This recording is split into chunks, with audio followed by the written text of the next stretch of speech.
नमस्कार साथियों, स्वागत आप सभी का। एक बात सोशल मीडिया पर इस समय बहुत ज्यादा चर्चा का विषय है कि सर आरपीएससी सेकंड ग्रेड में परीक्षा के लगभग 15 दिन पहले पदों की वृद्धि कर दी गई है। पहले लगभग लगभग 6,500 पद थे और अभी 4,037 पद बढ़ा करके जो है वह 10,537 पद कुल मिलाकर कर दिए गए हैं। तो गणितीय आंकड़ा देखें तो लगभग 62.10% पदों में वृद्धि की गई है। बहुत बड़ी पदों की वृद्धि है यह, इसमें कोई दो राय नहीं है। इसमें तो एक नई भर्ती आ सकती थी। विद्यार्थी कमेंट के माध्यम से कहीं जगह पर यह पूछ रहे हैं कि सर क्या फॉर्म दोबारा भरे जाएंगे क्या? क्या परीक्षा की तारीख आगे बढ़ेगी? सेकंड ग्रेड जो 12 जुलाई से प्रारंभ हो रही है। हाँ, क्या वास्तविकता है, क्या सच्चाई है, मैं आपको यह बता देता हूं। देखिए, जब भी एग्जाम सिर माथे पर होता है, इस तरह की बातें बहुत ज्यादा वायरल होती है, बहुत ज्यादा हाईलाइट होती है कि परीक्षा की तिथि बढ़ेगी, फॉर्म आगे बढ़ेंगे, अक्टूबर में परीक्षा होगी, नवंबर में होगी, ये होगा, फलाना होगा। 2021 असिस्टेंट प्रोफेसर की जब एग्जाम था, उस समय भी ऐसी वायरल न्यूज आई थी। पिछले साल असिस्टेंट प्रोफेसर में क्या हुआ था, आरपीएससी का पैटर्न देखिए। कोर्ट ने स्थगित कर दिया था। राजस्थान उच्च न्यायालय ने परीक्षा को स्थगित कर दिया था, 2-3 दिन पहले की बात है। आरपीएससी ने डबल बेंच में अपील लगाई, वहां पर कहा परीक्षा यथावत होगी, यानी कि आरपीएससी का मानस पूरी तरह से है कि परीक्षा जो है वह तय समय पर ही करवाई जाए।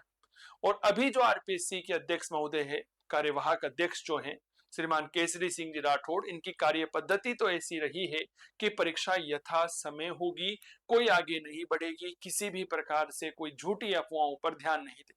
वो विद्यार्थी जो एक लंबे समय से सेकंड ग्रेड की तैयारी कर रहे हैं, उनकी तैयारी अपनी चरम सीमा पर है, कई बार वह कोर्स रिवाइज कर चुके हैं, वह विद्यार्थी बिल्कुल भी इस बात में नहीं आए कि फॉर्म रीओपन होंगे, परीक्षा की तारीख आगे बढ़ेगी, ये होगा वो होगा, ऐसा अभी कुछ भी नहीं है। और कोई महत्वपूर्ण यहाँ पर ऐसी बात आई भी नहीं है कि परीक्षा की तिथि आगे बढ़ेगी। हालांकि मेरी संवेदना उन विद्यार्थियों के साथ है जिन्होंने 2025 में बीएड किया, 1.25 लाख 1.5 लाख के आसपास वो विद्यार्थी हैं। अगर सरकार एक नई भर्ती निकालती इतने पदों पर, तो एक बहुत अच्छा खासे विद्यार्थियों को मौका मिल सकता था अपनी जो है अपनी प्रतिभा का परिचय देने का। ठीक है, लेकिन सरकार ने ऐसा नहीं किया। अब उसमें तो ना तो कुछ भी नहीं किया जा सकता है, ये बात थोड़ा सा ध्यान रखिएगा। ठीक है, अब पद वृद्धि का एक नकारात्मक प्रभाव यह भी है कि आने वाले समय में एक लंबे समय तक 7-8-10 महीने तक सेकंड ग्रेड की कोई दूसरी भर्ती आने का चांस नहीं लगता। विज्ञप्ति जो है वो फर्स्ट ग्रेड की आएगी, बहुत जल्दी आपको फर्स्ट ग्रेड की एक बहुत बड़ी भर्ती देखने को मिलेगी। सेकंड ग्रेड की जब भी भर्ती आती है एक बहुत बड़ी भर्ती आएगी, क्योंकि डीपीसी होंगे, प्रमोशन होंगे, तो अनेक पद जो है यहाँ पर खाली होंगे। क्या ये बात क्लियर हो गई? तो फिलहाल तो यहाँ पर किसी भी प्रकार के कोई पद वृद्धि की वजह से फॉर्म एग्जाम डेट आगे बढ़ने, क्या ये बात क्लियर हो गई? दूसरा, फॉर्म रीओपन होने का कोई चांस नहीं है। इस तरह की भ्रमिक सूचनाओं से बचे, ये बात ध्यान रखिए, और केवल अपना फोकस जो है वह पढ़ाई पर रखिए। क्या ये बात क्लियर हो गई? हाँ, थोड़ा सा ये गलत किया है उन विद्यार्थियों के साथ जो अभी इस समय तैयारी के दौर में आए हैं, जिन्होंने अभी हाल ही में कुछ समय पहले बीएड कंप्लीट की है, उनको मौका मिलना चाहिए था, लेकिन अब क्या बोल सकते हैं। ठीक है, ये बात थोड़ा सा ध्यान रखिए। बाकी इतिहास विषय के लिए अगर आप जुड़ना चाहते हैं स्कूल लेक्चर के लिए, तो आप अपना नाम मुझे इस नंबर पर व्हाट्सएप कर दीजिए।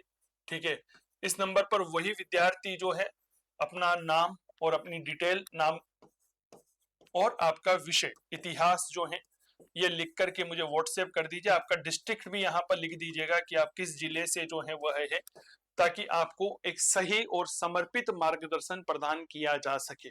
ठीक है, अभी हाल ही में जो स्कूल लेक्चर भर्ती परीक्षा हुई थी, उसमें 529 क्लासों में से, हमारे नोट्स में से, हमारी क्लासों में से जो है 103 प्रश्न एज इट इज आए थे। प्रूफ आपके सामने दे दिया गया है। बहुत बहुत शुभकामनाएं। ठीक है, और इस तरह की अफवाहों पर ध्यान मत दीजिए। अभी आपका पेपर है 12 तारीख से। ठीक है, पूर्ण मनोयोग के साथ, एकाग्रता के साथ, सोशल मीडिया की तमाम भ्रामक बातों से दूर होकर के अपनी तैयारी में लगे रहिए, यही आपको सफलता दिलाएगी। जय हिंद, जय भारत। स्वस्थ रहें, मस्त रहें, तंदुरुस्त रहें, करते रहें इतिहास की बात चंदू जैन के साथ। नमस्कार।